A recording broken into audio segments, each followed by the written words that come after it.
કેન્દ્રીય મંત્રી શ્રી ડોક્ટર મહેન્દ્રભાઈ મુજપરાની ઉપસ્થિતિમાં થાન રેલવે સ્ટેશનના પુનઃવિકાસનું શિલાન્યાસ કરવામાં આવ્યું। અમૃત સ્ટેશન યોજના અંતર્ગત રેલવે સ્ટેશનનો અમૃત સ્ટેશન તરીકે વિકાસ કરી ઇન્ફ્રાસ્ટ્રક્ચર સુવિધાઓ અને સગવડો વધારો કરવામાં આવશે। કોરોના સમયમાં સંપૂર્ણ વાહન વ્યવહાર બંધ હતો ત્યારે રેલવે દ્વારા અનાજ, દવા અને ઓક્સિજનની હેરાફેરી કરી દેશના લોકોને સુરક્ષિત કરવામાં આવ્યા। કેન્દ્રીય મંત્રી શ્રી ડોક્ટર મહેન્દ્રભાઈ મુજપરા આજે મહિલા, બાળ અને આયુષ કેન્દ્રીય રાજ્યમંત્રી શ્રી ડોક્ટર મહેન્દ્રભાઈ મુજપરાની વિશેષ ઉપસ્થિતિમાં થાન રેલવે સ્ટેશન ખાતે અમૃત સ્ટેશન યોજના અંતર્ગત થાન રેલવે સ્ટેશનના પુનઃવિકાસનો શિલાન્યાસ કાર્યક્રમ યોજાયો હતો। આ પ્રસંગે સંબોધન કરતા કેન્દ્રીય મંત્રી શ્રી ડોક્ટર મહેન્દ્રભાઈ મુજપરાએ જણાવ્યું હતું કે વડાપ્રધાન શ્રી નરેન્દ્રભાઈ મોદીના માર્ગદર્શન હેઠળ ભારતીય રેલવેએ દેશભરના પ્રમુખ સ્ટેશનોને નવા ભારતનું નવું સ્ટેશનમાં રૂપાંતરિત કરવા માટે અમૃત ભારત સ્ટેશન યોજના શરૂ કરી છે। આ યોજના અંતર્ગત રેલવે સ્ટેશનના અમૃત સ્ટેશન તરીકે વિકાસ કરી ઇન્ફ્રાસ્ટ્રક્ચર સુવિધાઓ અને સગવડોમાં વધારો કરવામાં આવશે।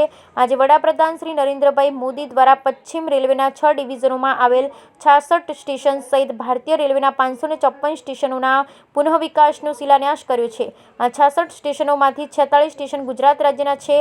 અમૃત ભારત સ્ટેશન યોજનામાં સ્ટેશનોમાં બિલ્ડિંગ સુવિધાઓમાં વધારો, દિવ્યાંગજનો માટે અલગ વ્યવસ્થા, દરેક સ્ટેશન પર એક વિશાળ રૂફટોપ પ્લાઝા, ફાકેટેરિયા, છૂટક વેચાણ માટે સ્થળ, વન સ્ટેશન વન પ્રોડક્ટ જેવી યોજનાઓ દ્વારા સ્થાનિક ઉત્પાદન વેચાણમાં વધારો, પાર્કિંગ, ચિલ્ડ્રન પ્લે એરિયા સહિતની તમામ સુવિધા ઉપલબ્ધ કરાવાશે। કોરોના સમયે રેલવેની ભૂમિકા વિશેની વાત કરતા વધુમાં તેમણે ઉમેર્યું હતું કે કોરોના સમયમાં જ્યારે દેશમાં સંપૂર્ણ વાહન વ્યવહાર બંધ હતો ત્યારે રેલવે દ્વારા અનાજ, દવા અને ઓક્સિજનની હેરાફેરી કરી દેશના લોકોને સુરક્ષિત કરવામાં આવ્યા હતા। આયુષ અને રેલવે મંત્રાલય વચ્ચે MOU કરી યોગ, પંચકર્મ, કાયાકલ્પ, શિરોધારા જેવી વિવિધ પ્રકારની સારવારો રેલવે સ્ટાફની સાથે સાથે લોકોને પણ તેનો લાભ આપવામાં આવે છે। સંસદીય વિસ્તારમાં કરેલા વિકાસ કાર્યોની જાણકારી આપતા વધુમાં તેમણે જણાવ્યું હતું કે સંસદના તમામ સત્રમાં 100% હાજરી આપી લોકોના પ્રશ્નોને વાંચા આપી 2812 જેટલા તારાંકિત અને અંતારેકિત પ્રશ્નોના જવાબ પણ સંસદમાં રજૂ કર્યા છે। આખા દેશમાં સૌથી વધુ દિશાની મીટિંગ પણ કરી છે। પોતાની ગ્રાન્ટમાંથી 35 ICU ઓન વ્હીલ્સ એમ્બ્યુલન્સ આપવામાં આવી, જેમાંની એક એમ્બ્યુલન્સ થાન ખાતે પણ આપવામાં આવી છે।